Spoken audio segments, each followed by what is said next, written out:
please welcome Dr. Lanny Bell.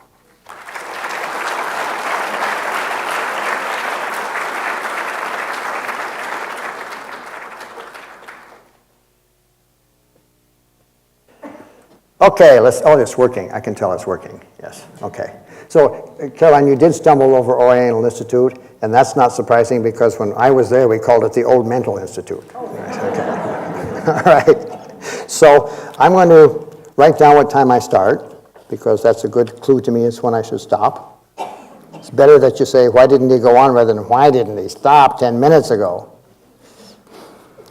And I would like to read only one thing to you. Otherwise, it's based on memory. And that's basically an abstract of what you're going to see tonight, and so you'll be looking for it. It's just a few sentences long. An examination of the way the ancient Egyptians faced the all too familiar problem of death reveals that rather than being obsessed with death, they were obsessed with life. They were reconciled to death as a natural process. Life is a terminal condition. They enjoyed their earthly existence, comfortable with being both in and of the world. There was no body-soul dichotomy of the sort that decrees everything involving the physical is evil, while everything associated with the spirit is good. They were really quite balanced. They were complete beings only when body and soul were united in them. At the same time, they looked forward to an eternal existence based on this model. Death was the portal to rebirth into a new kind of life. The lecture presents Egyptians' preparations for death, revealing their attitudes toward death and the dead in terms of the association of three fundamental characteristics of ancient Egyptian culture: pyramids, mummies, and works of art deposited as grave goods. The material presented ranges primarily from the time of the Old Kingdom, starting in 2700 BC, through the New Kingdom, ending at 1070 BC, so it's a wide range. And the New Kingdom was an era of highly developed theological speculation. I'm going to give you a few insights into that as we go along. Okay, you have the topic here. You see me. Let's see what we can do. This is one of the three features that we're going to be examining. It's, of course, the Great Pyramids at Giza on a beautiful cloudy day. So the pyramids stand out very well. So why did the Egyptians build pyramids? What does that mean?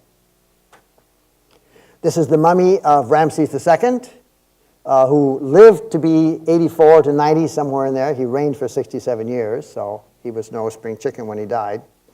And so why did the Egyptians preserve their bodies in this way? The Egyptians never, throughout their whole history, would cremate a body.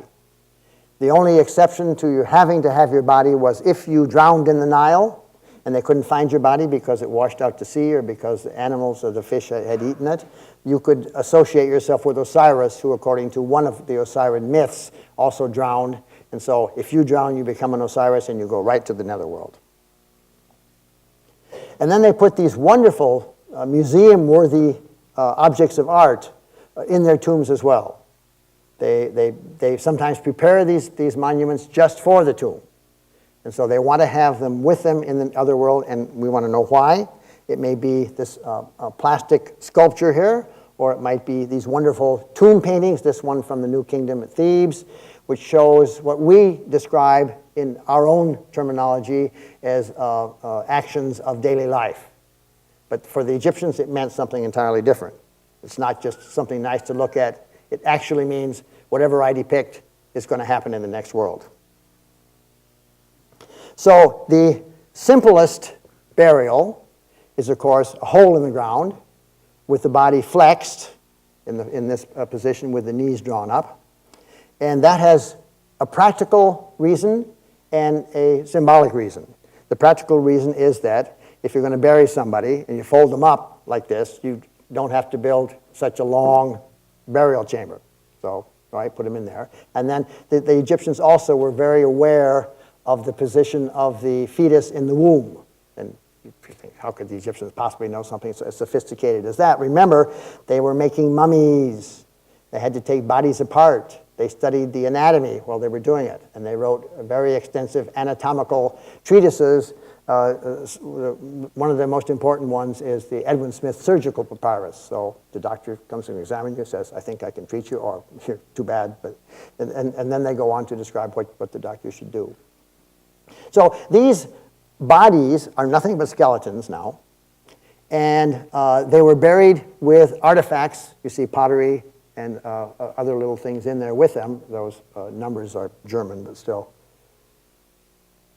And then they quickly went from the hole in the ground to the built-up monument, made of mud brick.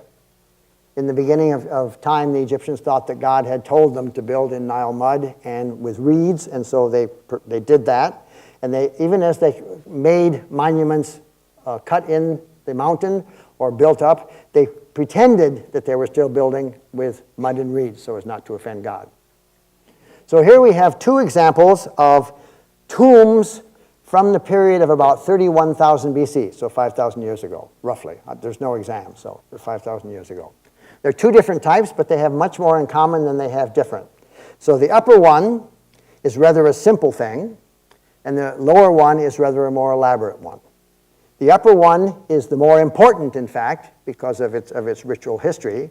The lower one is used by people who served the pharaoh. So the pharaoh's tomb in the first and second dynasty looked like that, and his retainers and family members and so forth, their burials looked like this. The lower one, with the niches and pseudo-doorways and so forth, represents a house. It's a noble's house. So this is the house of the dead that they're symbolizing. And both of them have the same feature inside this very elaborate facade. There is a mound of sand and earth. You can see it very clearly in the primitive one from Abydos and from Saqqara. There's a more sophisticated one. And they make a mound of earth over the burial. And so they're putting the burial in the ground at the bottom of a shaft, a rock-cut shaft, and then they're putting a mound on top of it. And so the features they have in common, besides the mound, are the enclosure wall around the monument itself, with subsidiary graves of servants who went to the afterworld with the owner of the tomb, whether he be king or noble. Now that turned out to be a very bad habit. It became difficult to find servants, and so they made a way around this. You didn't have to do it. And husband and wife, of course it would be the wife, whichever one died first, didn't have to be killed at the time that the other one died. So the Egyptians became quite humane after a brief experience with the slaughtering servants at the time of the burial. And every one of these monuments has a place where offerings can be made. There are two stelae, two round-top slabs of stone, and an altar in the middle. It doesn't show here. Now you can see inside that more complicated structure from Saqqara, which is up where the step pyramid is, and you look down through the sand mound. So this is just a retaining wall, which is holding the mound in some kind of position, so it doesn't just get blown away by the winds. And you look down through the sand, and you can find the brick, originally brick, and then later stone structures, which represent the place that the coffin could be placed and that burial goods could be placed. And then the area was filled up with sand, and you have this mound. Now, why a mound? The Egyptian, before the building of the Aswan High Dam, the completion of the High Dam in about 1964, the Nile would flood every year pretty regularly, starting in the south in July and resuming its banks about September. And this happened annually. So every year, the Egyptians saw the agricultural land completely flooded. Their little villages were built on turtlebacks, on little mounds, so that except in an extraordinarily high Nile, you wouldn't have to rebuild your village every year. And the goal was not to do that. So you have a bad Nile when it's too much or too little. If it's too little, you have famine. If it's too high, you lose your house. So they saw this every year. And of course, the highest things that had been flooded to emerge first were the little mounds. So they saw the world completely flooded. Think of Genesis, the waters, the abyssal waters flooding, and then the earth appearing from it. And then so this dried out. A bird came and landed on it. had eggs, weeds started growing, or grain or whatever. So they said, gee, this is the way the world works, so why don't we create a little model of it for ourselves, so we will be able to be resurrected just the way the earth is resurrected. So in the Old Kingdom, you have mastaba tombs, they're called. It's a jargon word in Egyptology. It's an Arabic word for bench, because in the late 19th century, when the French were excavating in Egypt with local workers, the Arab speakers said, gee, this looks just like the benches, the mastabas, which are around the courtyard of our houses. So we got to have that wonderful jargon word there. So here's the structure again.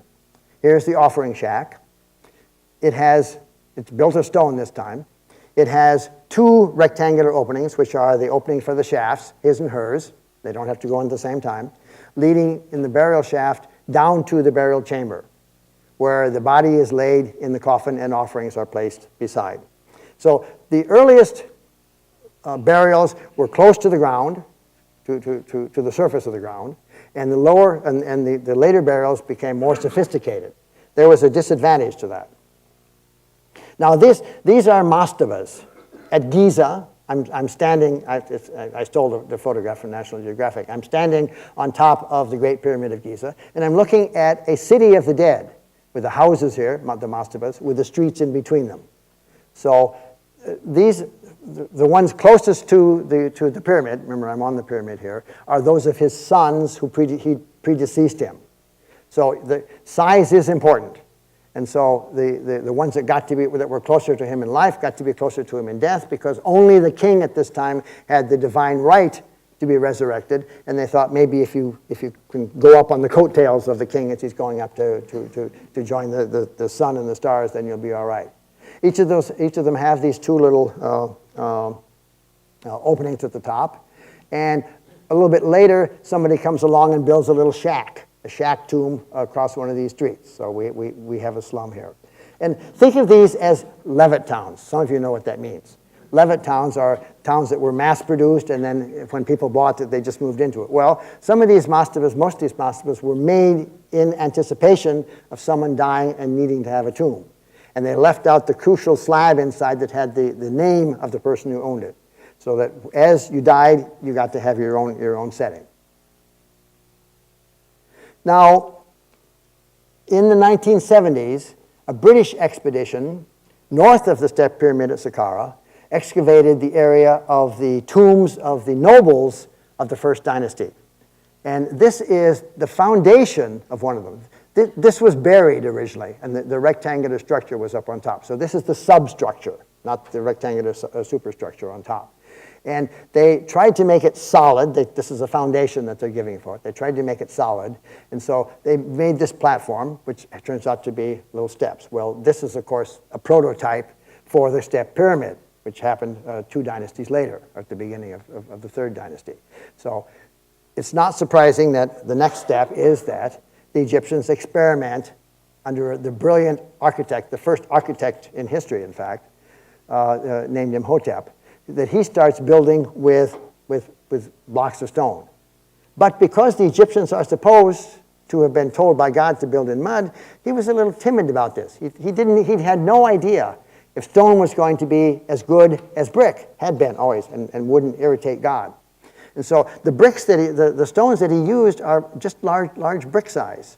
So he kept to the tradition until very quickly they learned that this would work, and they went to 3 tons and eventually to 30-ton blocks within 100 years.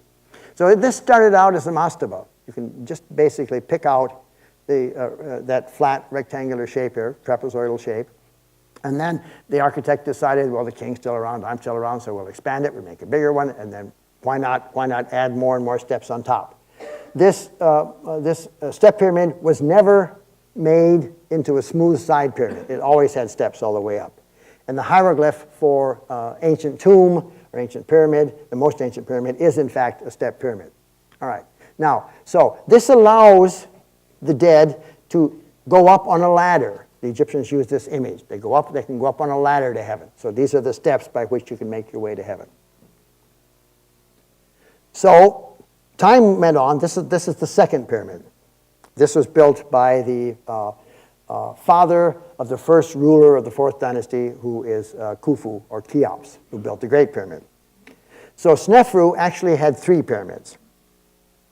And this one is built at a site called Meidum. It's south of Giza. He didn't build at Giza at this point. And it represents a great block of stone, which was actually in steps underneath this. They filled in the steps. And then they probably, it's hard to tell since these are the stones of the surface that are there, it probably was turned into a smooth-sided, pointed pyramid. It's probably the first one. Well, this is the disaster at Meidum, because at some time during its construction, it started to collapse. And so they abandoned it and went to another site to adjust a tomb that they were building at the same time. All right. So Snefru was never buried here. Nobody was buried here. But it became a cult place for Snefru, so that they built a little chapel to him so people could come and worship their god king here. This is the pyramid that follows on immediately after that. This one was under construction at the time the structural problem happened. The blocks didn't fall down all in that time, because we have graffiti inside the offering chapel that go much later than this. So it was about the New Kingdom that finally this collapsed, but there was a structural problem. So when they discovered the structural problem, some messenger was sent rushing across the desert 10 kilometers to the site of Dashur, and they said, "Stop, because you're going to have a disaster." So they paid attention, they saw the problem, and so they made a change here. So this is where the angle that they were building, much too steep, and this is the angle that they finally decided on for stability. This angle happens to be the angle of repose. It's the most structurally sound architectural form in the world. If you go to the beach and take a handful of sand and let it dribble down on the beach, it'll make a little conical shape of exactly this form. So because of this imperfection, Snefru wasn't buried here either. So a couple of things that they forgot along the way, because they were learning. These are the first 2 pyramids in the world. And the Step Pyramid is the first monumental stone architectural building in the world. We're not talking Stonehenges, but we're talking actually built monuments. They forgot that you need a foundation. They never learned that lesson.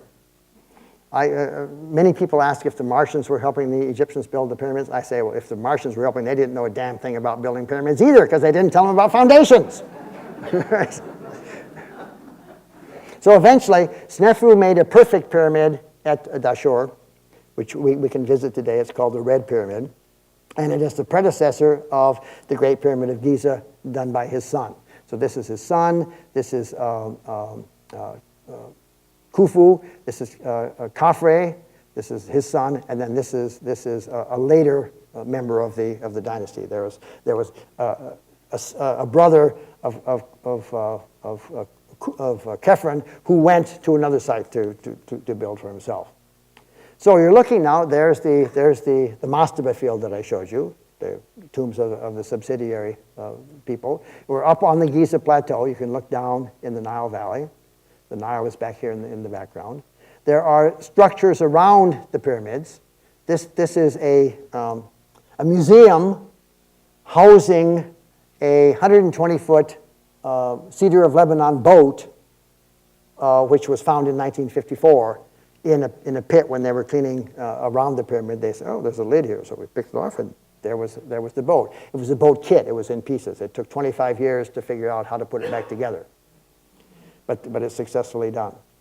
And the original facing stone, the casing stone of the tip of the pyramid, is up here. This is the only one where the casing stone has survived at the top. You might think that and these stones were torn down in the Middle Ages to build Cairo. It's cheaper than going to the quarries. And nobody cared about pyramids anymore. And so you think that as they're pulling the stones off from the bottom up, of course, that the whole thing ought to collapse.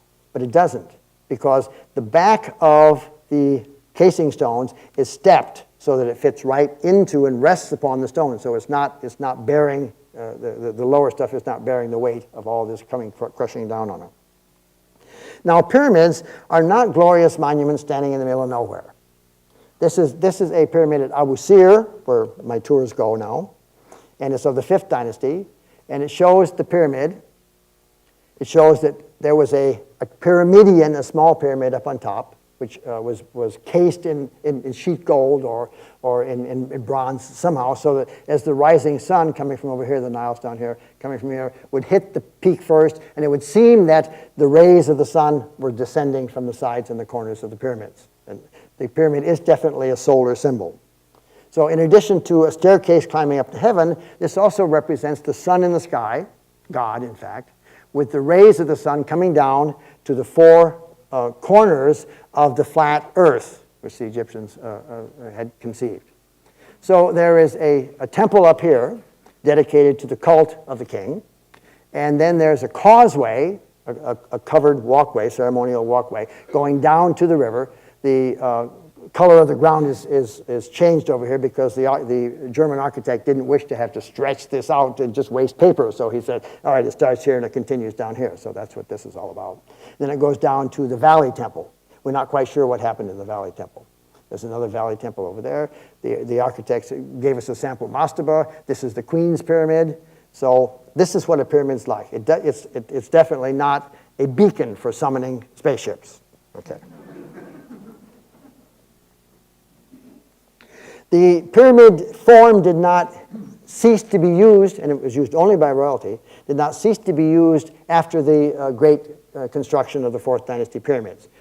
After the 4th dynasty, the pharaoh was not, for a long time again, ever as holy and unquestionable and absolute as he was. They ran out of money. And so in the Middle Kingdom, they made mud brick pyramids, and then they faced them with this wonderful limestone that came from the quarry of Tura, very near Cairo. And once the casing stones are taken off again for reuse someplace else, it's recycling, then you get just the mud brick core underneath. So that's not the way the pyramid looked in the time of this Middle Kingdom ruler Amenemhat III.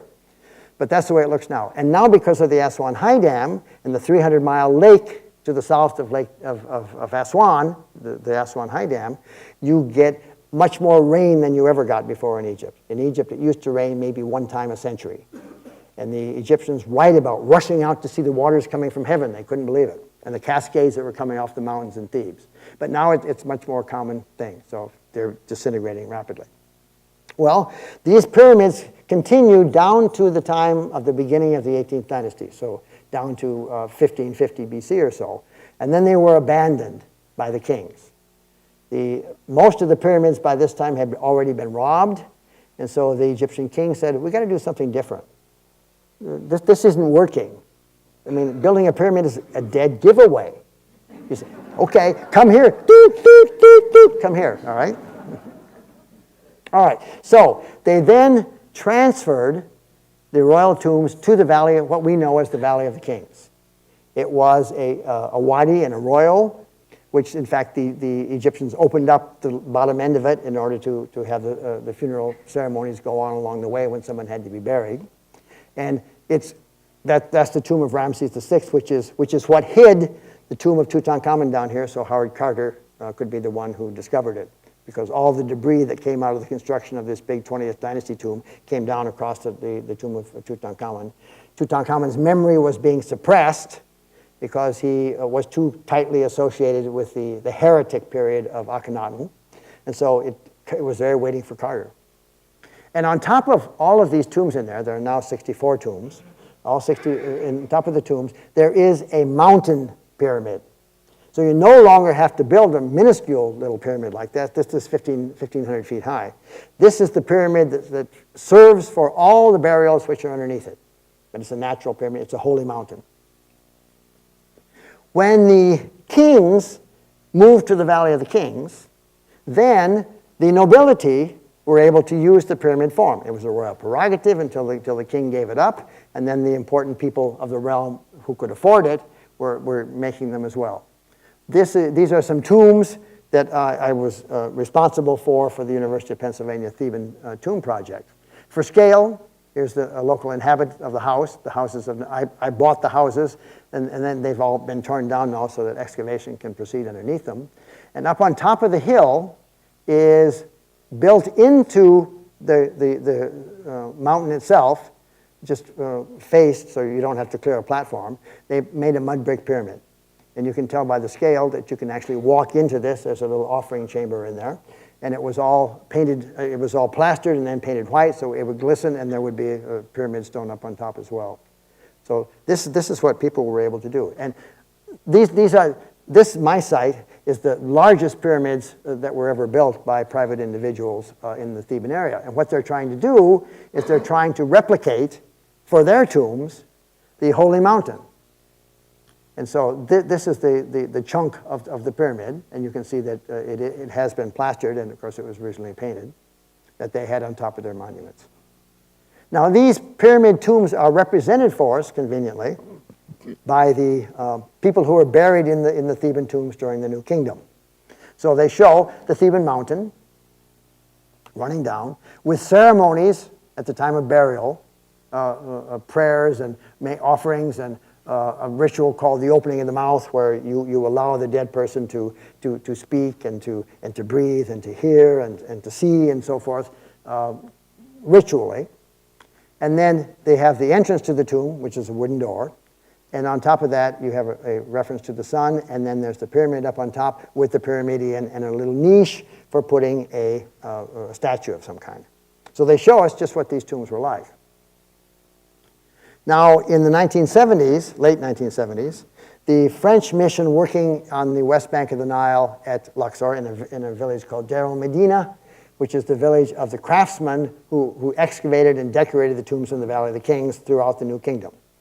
They decided that they would reconstruct a pyramid across the foundations of the original New Kingdom pyramid so that you would have an impression of what the site was actually like. So they built this pyramid to show you. And these are the remains of tombs and so forth over here. The National Geographic in the post-war period, my post-war, the post-World War II period, did a wonderful series where they showed life in ancient times. And Egypt, of course, was one of the things that they showed.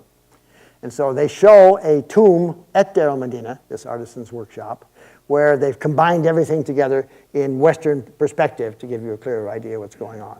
So here's the pyramid tomb with the pyramidion with the little stele in there. This is the entrance to the tomb.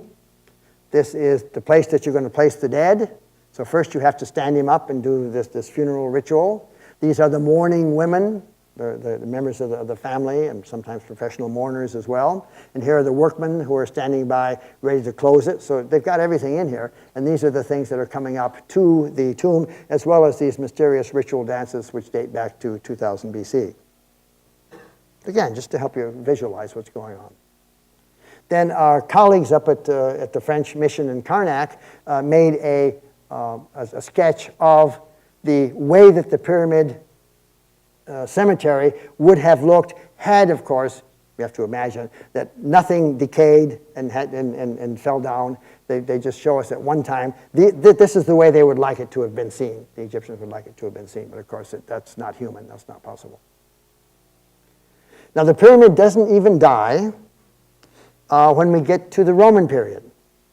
These are pyramids, royal pyramids, belonging to kings and queens, at various sites in Egypt, in the Sudan, the continuation to the south of Egypt, up the Nile. This is the site of Meroe, which was an important burial place for rulers at one time.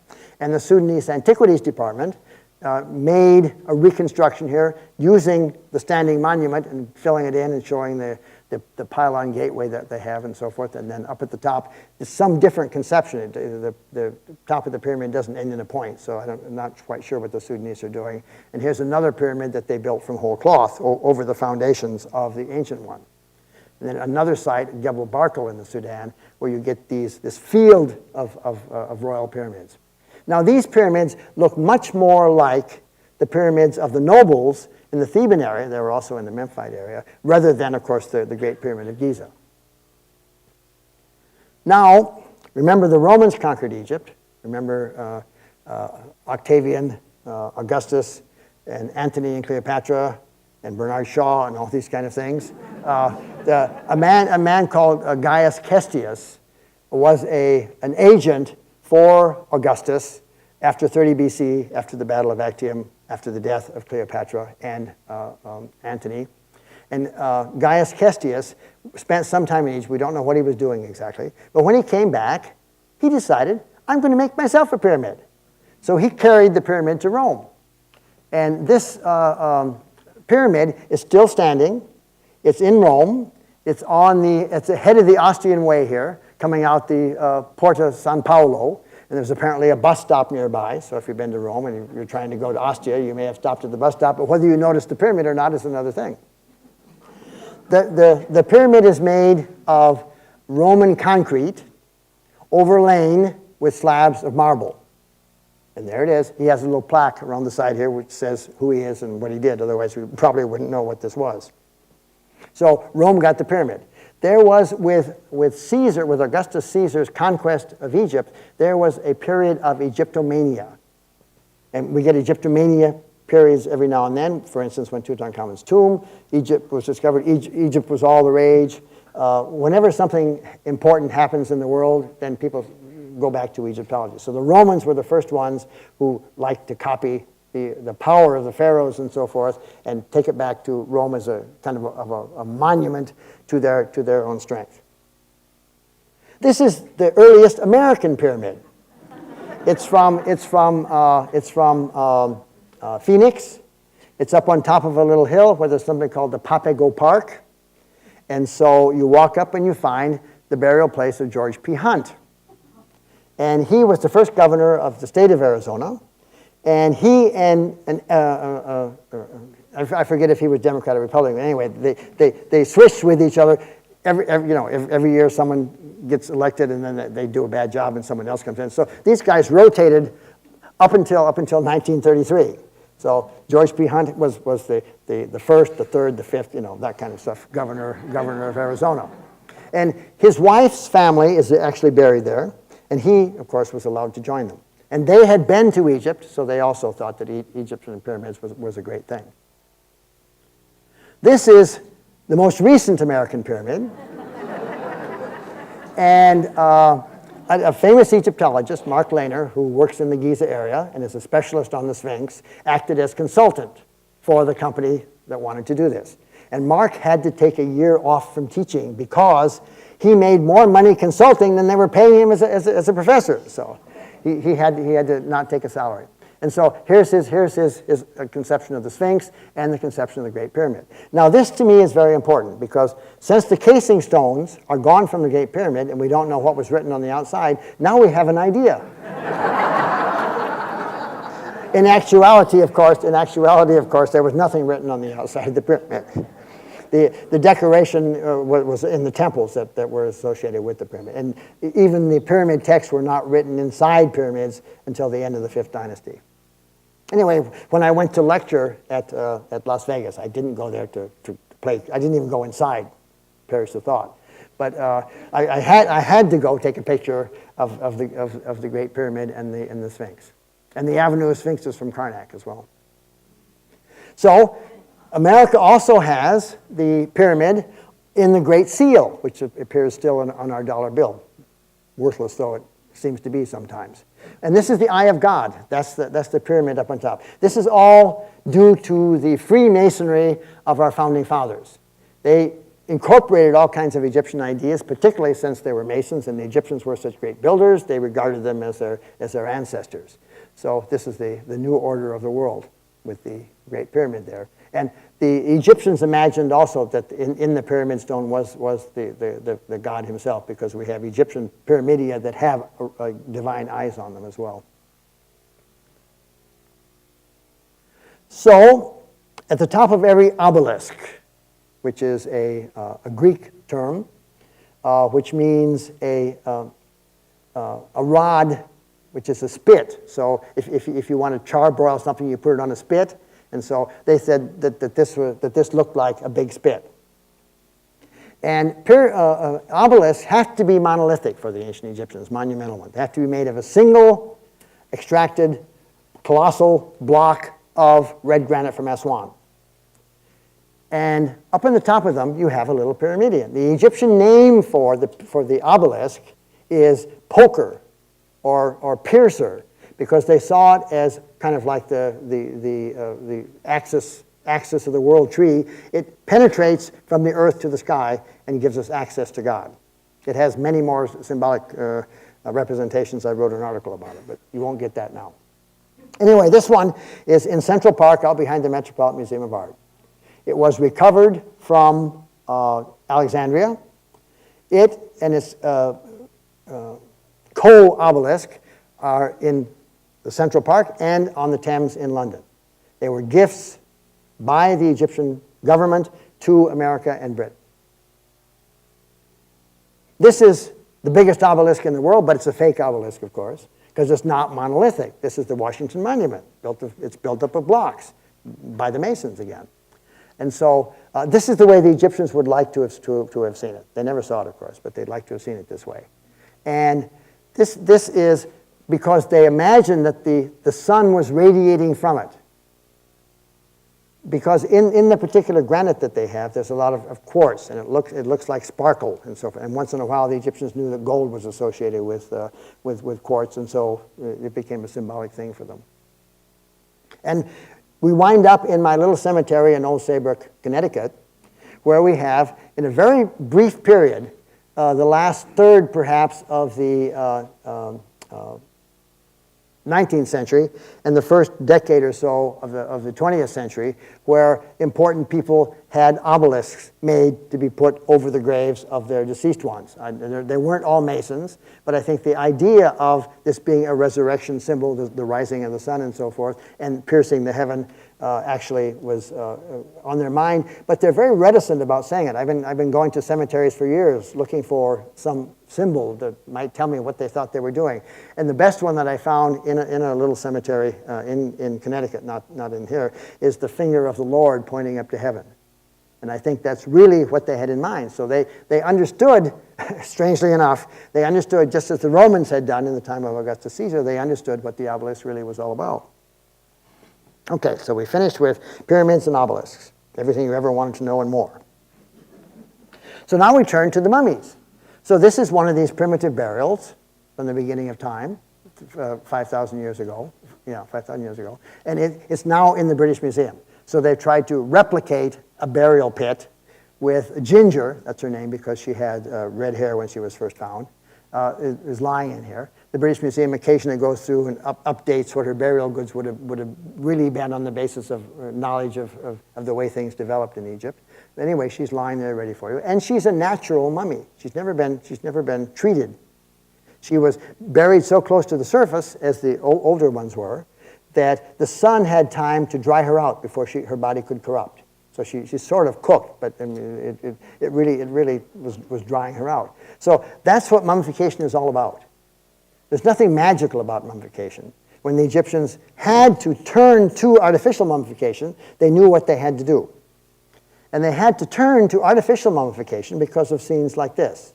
This is a beloved father, grandfather, whatever, who was buried in his nice cedar of Lebanon sarcophagus, in his tomb. But when his body was robbed, looking for the treasures on it, by the tomb robbers, as soon as you put a body in the ground, someone comes along. Tomb robbing is at least the second oldest profession in the world. So you put the body down, people take it out again, leave it thrown over against a stone or whatever, and try to see if there's anything valuable on it.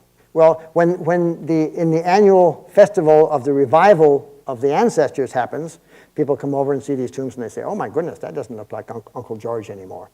So they didn't like that. They want the person who dies, their loved one, to look like himself or herself as much as possible. So they had to turn to artificial means for this. And the reason was, of course, that they had built these deep shafts that the sun could not penetrate anymore in order for the security and the symbolism of getting the person buried deeper and deeper in the ground. So they defeated that original purpose. So they had to do something about it. In the beginning, this is a head in the Cairo Museum, they waited till the flesh was off the body, that the skull was decarnated, is the proper term. And then they washed the head, and they covered it in plaster and modeled the features of a human being in it. It didn't have to be a portrait, but it just had to look like a human being. And heads are very important in a very early period. In Israel, or what is Israel now, it was Canaan at the time and later became Philistine and Philistia and then Israel. But in that area, they were people who traced their ancestors back to the beginning of time. And so they wanted the head of the clan to be buried close to them. So sometimes they put him in the basement of the house and sometimes they put him in a nearby cemetery. But they paid special attention to the head. Once all the flesh was rotted off the, if I may say so, off the body, why then they went in and they probably, in most cases, swept all the bones off on the side to make a new place for laying a new body, but they kept the head. And they treated it in this way because that is the thing that you recognize people by. That's what you see first. And they can hear and they can smell and they can talk and they can see. So this is the symbol for the totality of your dead ancestor. Things like this. This comes from Jericho, also in what's now Israel, from 7,000 years ago, very, very early.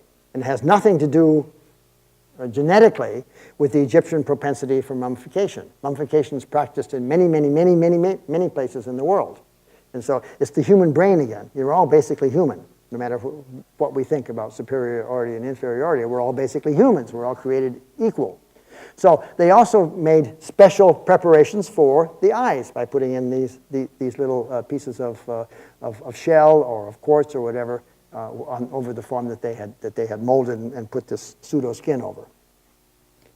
George Reisner from the Boston Museum of Fine Arts was excavating at Giza, and he started finding little chips and chunks of plaster, which didn't make any sense to him. Some of his predecessors, most likely Petrie, would have just thrown them away. But Reisner was sort of concerned, and so he saved them, put them in a pile. He collected a lot of them, and then he called to the villagers and said, send down some of your sons who are clever with puzzles and things like that, and help me put them together. And so they did, and he discovered that he had a whole case for a body. So he found a whole series. So the Egyptians were trying to let the deceased go through life looking as much as possible as human.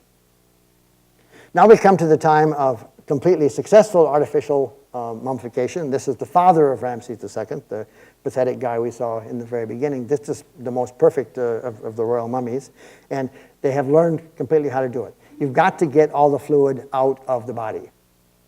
As soon as they die, you cut open the abdomen, you take out all the soft organs that are in there, which are going to be the first ones to corrupt. You take them out, and then you pack the body with salt, a thing called natron, and then you also pack the inner organs with natron as well. If you take the heart out, you dry it and you put it back, or not. You can also put a substitute, a scarab, that has the heart spell from the Book of the Dead. And they also don't understand the brain at all. Here's this mushy thing up there. It doesn't seem to have any function except maybe to make the head hold its form after death. So either they do this thing, which is the favorite of all the kids. They put this rod up the nose and they catch the fragments of the brain and break the septum and pull it down. Oh yeah, that's great. Kids love mummies. They're really ghoulish. Or they, I mean, when we had to take the mummy room down at University of Pennsylvania, we had to put a case out in the hall because the school groups coming through were so upset that they couldn't see a mummy while we were renovating them. Or they leave it in the body. So what you do then, once you dry out, these are the little bundles that have all the inner organs dried out and the body dried out. You then put it back in the cavity because you've got to go to the next world with everything except the brain, which they didn't understand. I've had students like that. So this is the alternative. This is the alternative, where we have these so-called canopic jars, which is also another jargon word, has nothing to do with what the Egyptians called them. And so they put the individual organs inside each of these 4 jars after they're dried. Then the mortician comes and sets in the eyes and gives her a perm and that kind of stuff. And so Aunt Lulu here would have been quite recognizable to her family. They would have been very happy when they took her to her grave. Now we, of course, in the 20th century are concerned about Egyptian health. What did they die of? How old were they when they died? So in the 1970s, we started a project. It started in Manchester, in England. It started a project to autopsy mummies. We don't do that anymore, and you'll see why as we go along, because it shreds the body which the Egyptians were interested in preserving, and that kind of violates our contract with the Egyptians. So this is a mummy that came from the University of Pennsylvania Museum. It went to Detroit, where they had specialists who were both paleopathologists and who were Egyptologists as well. And the first thing they had to do is to dig through the layers of linen and the asphalt, the bitumen, which was used to impregnate it and hold it together as making a kind of an impregnable case. They had to get down there. And then they could do really neat things. They pulled out the heart and the trachea and associated vessels here. And they found that they could treat them like histological specimens.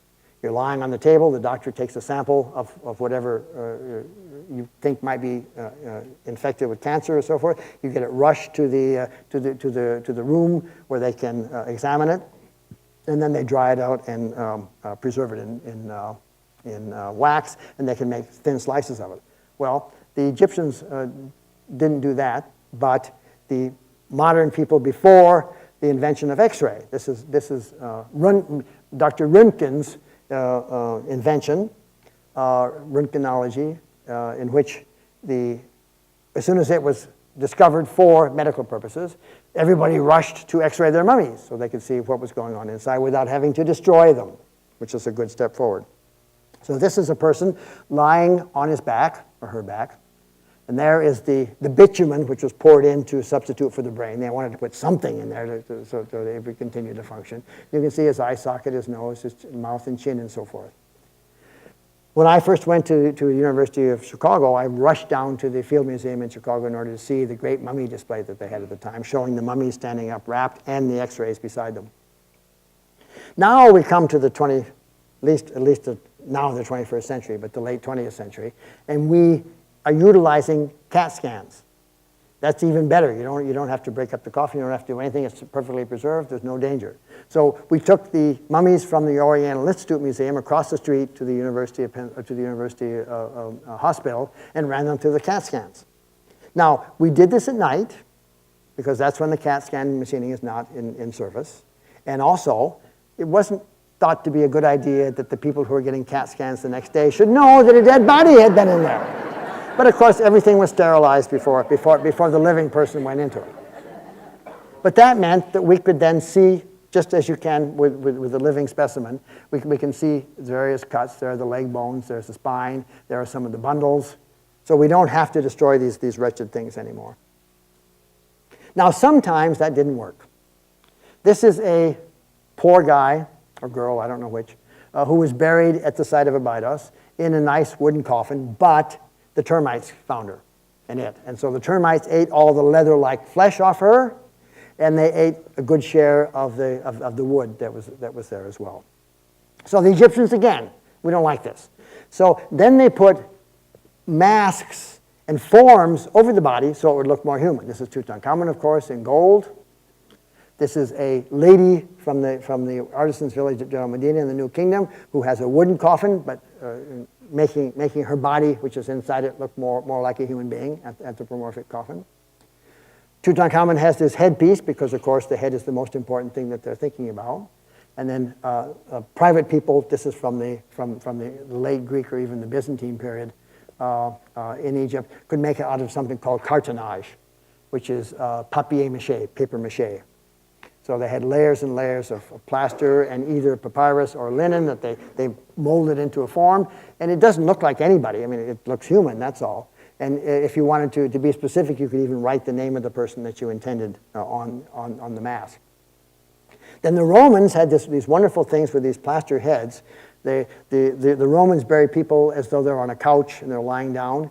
But every now and then they show us one where the head is coming up saying, "Where am I? What's going on?" And so this very realistic representation of a Roman woman with inlaid glass eyes and showing her perm and so forth is what we have. And then the most well-known of these things are the so-called Fayum portraits from the Roman period, and we get the representations of the dead person wrapped into, that's what's happened here. The thieves have come in and they've ripped all the wrappings away, but this should have been in place of the head or the face of the person who was buried here. Then they have backup insurance. So they make statues of the deceased to put, just for burial, to put in the tomb. And they put them in a chamber which is inaccessible from the outside, so they build them in. They don't want people who hate this man, or who might hate this man, to be able to go and smash up his body and hack out all of his inscriptions and thereby deprive him completely of a chance for afterlife. So they hide these inside a special chamber called the serdab, which really means closet or storage area. And some of them look very realistic. They go out of their way. When the Arab workmen working, again, with the French at the end of the 19th century came upon this piece, it was lying face up, and they said, "Oh my God, it looks like our mayor." So that means Sheikh el-Beled. His name is Sheikh el-Beled, although he has a real name, and he's on display in the Cairo Museum. Then they go one step further. They make a little tiny mummy. These are maybe 10 inches, maybe 8 inches. It varies according to time. They make a little mummy. They write the name of the person on it. They put the shuabdi, these are shuabdis, or ushabdis, or shebdis. The Egyptians had different ways of explaining what they were. And so it was found wrapped up in a piece of linen. Then they put the coffin lid on top, so there you are. You have another body substitute. Well, this became a real racket.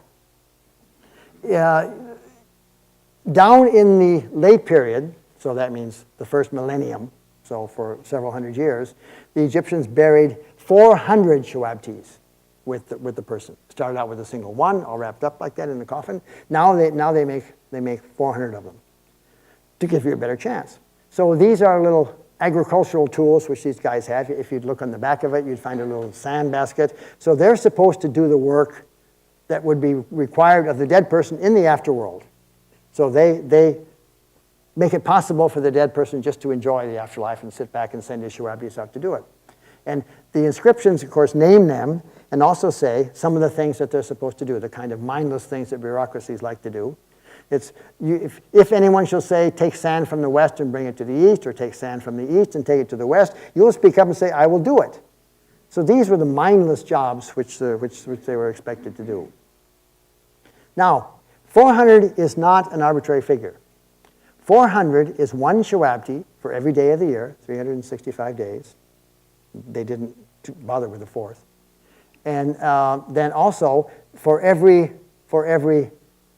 10 shuabtis, you have a supervisor. So you take your supervisor with you as well to the coterie of 10 workmen. They love this stuff. Now, this is an actual burial found at Del Medina, the workman's village. How are we doing? Okay, we're getting close. And this is the whole thing. It's from the 18th dynasty. The tomb wasn't stone cut anymore. It was just a hole in the ground until the 19th and 20th dynasties. So there's the dead person inside the sarcophagus that looks like him.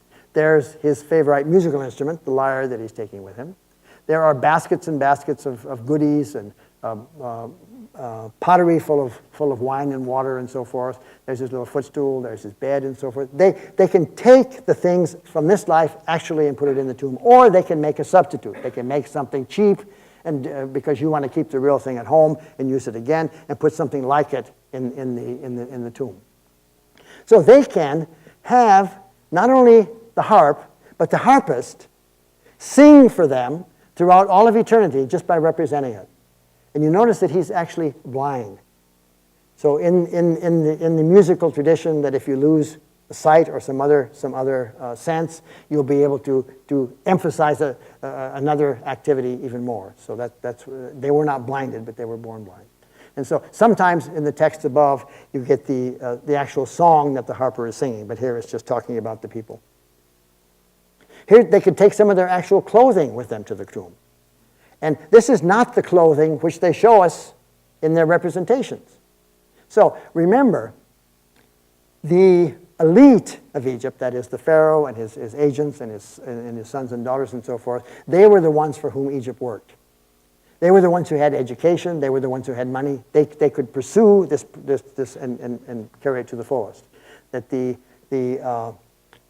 ancient Egyptians, who were largely agricultural peasants, we call them, didn't have access to these things. But they must have felt the same way about their bodies because of the little pits that we found in the few little burial goods which are around them. But we're basically talking about how the elite organized themselves, and this gives us only one very thin layer of what was actually going on in the whole society. They, again, can draw washermen who are washing their clothes so they can have fresh, clean clothes in the next world. They can take these little servant statues, carrying jars of beer on their head, balancing that while carrying a duck. And they don't have to sacrifice their servants anymore. And they can make these little representations of slitting the throat of a beef so that you can have everyday fresh meat on your altar. There's the blood streaming out and the guy with a knife. And here in the tombs they show you, having cut up the meat, how you dry it, hang it up, and preserve it. You can have fishermen who are providing you with fish forever. You can take your boat with you to the afterworld. This is a little model boat from the tomb of Tutankhamun that he could take with him to the afterworld. Or you can take your 120-foot Cedar of Lebanon sailing ship as well, if you were Pharaoh. And these are called sun ships, but I don't think that's really what they are. And so you can go visit that in the Cairo Museum. Or not in the Cairo Museum, in the boat museum at Giza.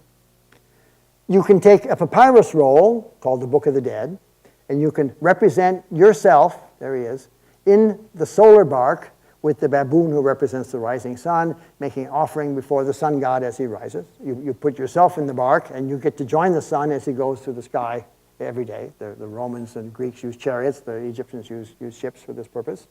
And this is a beautifully done cursive hieroglyphic monument.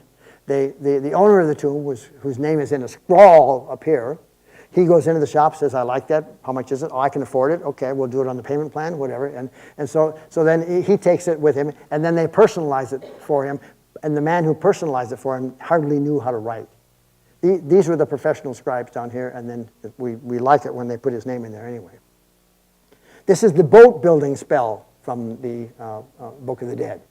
If you don't have your boat with you, you just draw a picture of the spell, put it in your tomb, and you're all right. So up above are these columns which tell you the names of all the pieces which are down here. And I can name a few because I'm not a sailor. This is the mooring post. That's the mallet for driving in the mooring post. This is the rope for mooring to the land. These are various parts of the ship. There are the paddles. Here's the steering oar back there. They even give you the pilot and the sail and the waters that you're going to go on. So that's all you need. That's all you need. And sometimes they make little models, as we'll see in the lecture coming up on Sunday. So now, what happens? In the Old Kingdom, you bring the offerings into the offering chambers.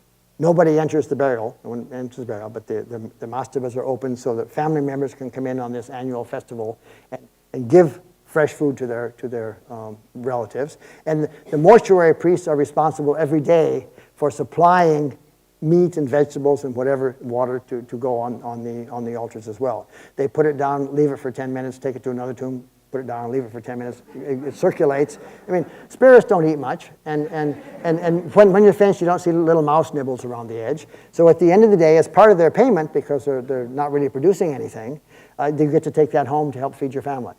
So they're very practical. So what this is, the burial shaft is going down here. This is the offering table. It's in the shape of a hieroglyphic word for to offer. This is a false door. There's the wooden part of it. Of course, you bang your head on it if you try to get through it. But through magic, those people who are initiated, think about Star Trek. Beam me aboard, Scotty, this kind of stuff. Because the dead person, the spirit, is able to come up behind, come through this door, and partake of the offerings which are put out here. But God help you if you try to follow them back in. And you never see them, I think, unless you've been drinking too much. This is another very nice example of that, showing a man actually modeled as though coming out from this niche, and here's the offering slab again. So you open the door, and he comes out. He seems to come out and take advantage of his offerings before they're moved off to another tomb. And my favorite of all is this little guy in a tiny mastaba, published by the Boston Museum of Fine Arts. You can go online and see it. He's come up into the tomb. I let only 5 people in here at a time because it's just too tight and we'll do damage otherwise. He seemed to have come up from the tomb shaft. He flops his arms out here on top and says, lay it right here, baby. And then it's like a dumbwaiter. He's going to come up and then we expect him to go back down again so we can enjoy it. All right? So they had these various ideas about how this worked. In the New Kingdom, these are the very last slides. In the New Kingdom now, you get representations of the dead man sitting beside. It looks like they're behind, but they're not. That's just so you can see the whole body of both of them. There's the dead man. There are the 2 women behind, one of which is his wife. The other one is her mother, so the in-law got along well. And this is the goddess of the tree who is presenting water and figs from the fig tree for them. At the same time as these little human-headed birds, they look like harpies, but we call them bas in Egyptology. They're drinking water, and so the bas are cupping their hands so that they can drink water from the pool as well. You've got to appear with your spirit and with your body in order to go successfully to the afterworld. So every day, the ba has to come down, land on the coffin, unite with it.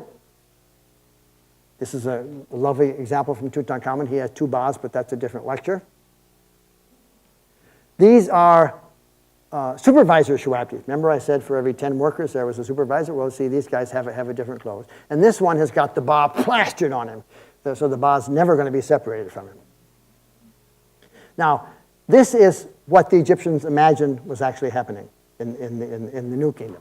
So up here is the above ground level where oxen are dragging in various things, and these are the pile of offerings. This is the mourning woman. This is the mummified deceased with the opening of the mouth being performed by a priest. Here is the entrance into his tomb.